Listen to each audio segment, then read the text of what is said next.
प्राचीन काल से ही सिर ढकने को सम्मान, सुरक्षा और रुतबे से जोड़ा जाता रहा है।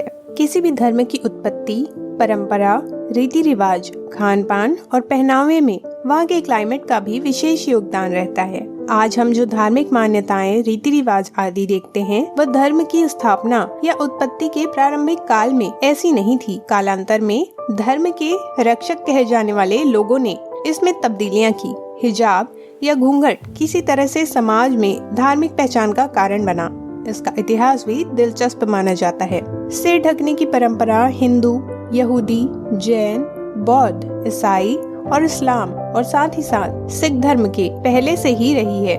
विश्व की प्राचीन सभ्यताओं के दौर में भी सिर ढकने की परंपरा का उल्लेख मिलता है, जैसे बेबीलोनिया, इजिप्ट यानी मिस्र, सुमेरियन, सिंधु घाटी, मेसोपोटामिया, असीरिया आदि अनेक प्राचीन सभ्यताओं की प्राप्त मूर्तियों और मुद्राओं में हमने महिलाएं ही नहीं पुरुषों को भी सिर और कान को ढके हुए देखा है।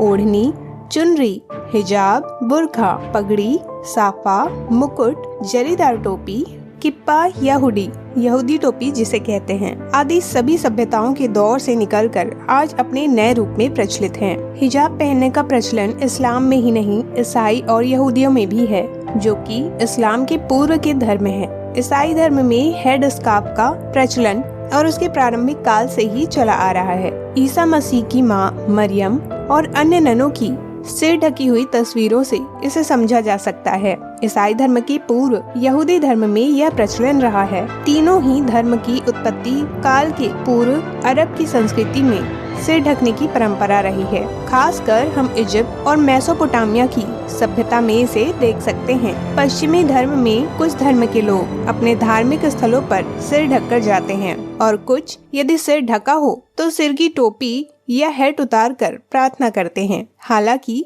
मध्यकाल में सिर ढकना एक सभ्य, अमीर और कुलीन समाज की निशानी माना जाता था। ऐसा भारत में भी प्रचलित था। भारत के प्राचीन मंदिरों के स्तंभों पर उत्कीर्ण गंधर्व, देव या यक्षों की मूर्तियों में किसी भी महिला के सिर या चेहरे को आप घूंघट की तरह ढका हुआ नहीं देखेंगे। वैदिक काल की महिला ऋषिका, मैत्रेयी, गार्गी, लीलावती, गौतमी, विश्व आरा, अपाला, घोषा, लोपामुद्रा आदि महिलाएं पुरुषों के साथ शस्त्रार्थ करती थी। तब उनका सिर ढका नहीं होता था। वैदिक काल के साथ ही रामायण, महाभारत और बौद्ध काल में भी महिलाओं के लिए सिर ढकने की कोई बाध्यता नहीं थी। भारत में साड़ी पहनने का प्रचलन प्राचीन काल से ही रहा है। उसी से ही सिर ढका जाता था, लेकिन चेहरा नहीं। इसे आंचल कहते हैं। इसी आंचल को मध्यकाल में घूंघट में बदल दिया गया। घूंघट शब्द का प्रचलन बाद में हुआ। भारत में संस्कारों की एक लंबी परंपरा रही है। संस्कारों का अर्थ रीति रिवाज या प्रथा नहीं, बल्कि एक सभ्य होने की निशानी माना जाता रहा है। जैसे जब कोई व्यक्ति अपने बड़े या संतों के चरण स्पर्श करता है तो वे बड़े या संत सिर पर हाथ रखकर उन्हें आशीर्वाद देते हैं। इसी तरह महिलाओं में 16 श्रृंगार में एक श्रृंगार सिर को अच्छे से सजाना भी होता था। घूंघट की प्रथा राजस्थान में बड़े स्तर पर मानी जाती है। राजपूतों में इस प्रथा का प्रचलन बहुत अधिक है। अगर घूंघट प्रथा की इतिहास की बात करें तो प्राचीन भारत में कहीं भी घूंघट प्रथा का वर्णन नहीं मिलता। हमें रामायण, महाभारत में भी घूंघट प्रथा का वर्णन नहीं मिलता है। इसके अलावा मनु ने भी महिलाओं की जीवन शैली पर आधारित कई नियम बनाए थे, लेकिन वहाँ भी इस तरह का वर्णन हमें नहीं मिलता है। इस प्रथा की शुरुआत मध्यकाल के शुरुआती दौर पर मानी जाती है। बताया जाता है कि विदेशी आक्रमणों से लगातार देश की महिलाओं के प्रति असुरक्षा महसूस की गई और उसके कारण ही घूंघट प्रथा ने बढ़ चढ़कर अपना स्थान बना लिया। कुछ क्षेत्रों में कानूनी आवश्यकताओं और व्यापकता के बावजूद अधिकांश इस्लामिक विद्वान और अधिकांश समकालीन इस्लामिक न्यायविद इस बात से सहमत हैं कि इस्लाम में महिलाओं को अपना चेहरा ढकने की आवश्यकता नहीं है। हालांकि कुरान पुरुषों और महिलाओं दोनों को विनम्र व्यवहार करने का आदेश देता है और महिलाओं को कैसे कपड़े पहनने चाहिए इसके लिए कोई सटीक नुस्खा नहीं है। मुस्लिम जानकार बताते हैं, कुरान की आयतों में चेहरे पर पर्दा डालने की व्याख्या और चर्चा की गई है और साथ ही पुरुषों को भी अपनी निगाह नीची करने और अपनी लज्जा की रक्षा करने का निर्देश कुरान द्वारा दिया गया है। लखनऊ में ऐशबाग ईदगाह के इमाम मौलाना खालिद रशीद फरंगी महली बताते हैं कि इस्लाम में बुर्का नहीं बल्कि पर्दा बताया गया है। कोई इसको चादर ओढ़कर भी कर सकता है। यह इस पर भी निर्भर करता है कि किसी के लिए चेहरा ढक जाए तभी पर्दा है। कुछ लोग बिना चेहरा ढके भी पर्दा कर लेते हैं। उनका कहना है कि इस्लाम में साफ कहा गया है कि औरतें जब बाहर निकले तो चेहरा ढककर और सभ्य कपड़े पहनकर निकले। वहीं मर्दों के लिए भी कहा गया है कि वे अपनी नजरें नीची रखें और किसी पर गलत नजर ना रखें। समय समय पर बुर्के को लेकर राजनीति होती है और पूरे देश में विवाद जैसा माहौल हो जाता है।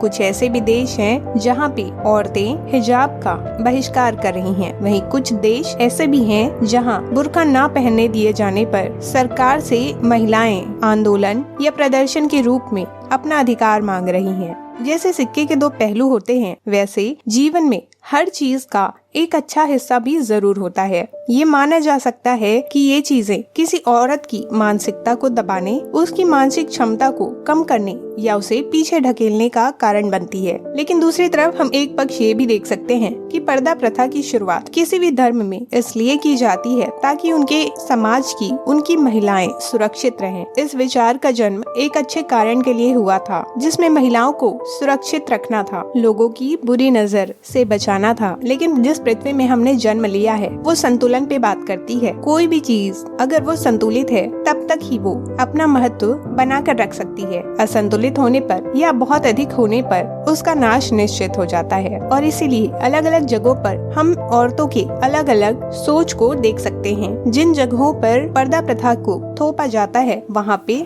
आप विरोध देख सकते हैं। इस चीज का प्रदर्शन देख सकते हैं कि वो इन चीजों से दूर हटना चाहती हैं, आजाद रहना चाहती हैं। और वहीं ऐसे भी जगह हैं जहाँ पे परिवार में इस चीज की छूट होती है कि वो पहने या ना पहने, उसकी मानसिक आजादी पर छोड़ा जाता है। तब महिलाएं उस चीज के लिए खुद ही सकारात्मक सोच रख पाती हैं और वे उसे अपने जीवन में जोड़ के रखना चाहती हैं। इसलिए कुछ जगहों में उसे पहनने के लिए भी प्रदर्शन हो रहे हैं। हिंदू धर्म में समय के साथ औरतों को घूंघट की प्रथा को निभाने की बाध्यता धीरे धीरे कम होती दिखाई दी है और इसे हिंदू समाज ने स्वीकारा भी है।